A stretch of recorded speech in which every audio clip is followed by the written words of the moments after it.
بسبب الارتفاع القياسي لدرجات الحرارة في الصين هذه الأيام، انتفخت أفلام حماية الطلاء على هياكل المركبات وأصبحوا يسمونها السيارات الحوام. أحد رواد شاطئ في مدينة ميامي الأمريكية تفاجأ بحزمة ضخمة من الكوكايين تنجرف نحوه، فاتصل بالشرطة التي صادرتها وقالت بأن وزنها 40 كيلوغرام ويقدر ثمنها بأكثر من $1,000,000.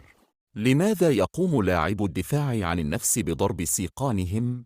يؤدي الضرب المتكرر لحدوث كسور دقيقة في العظم، تلتئم لو وحدها مكونة طبقة إضافية من الكالسيوم تجعلها أكثر كثافة، فتصبح مقاومة للصدمات والكسور.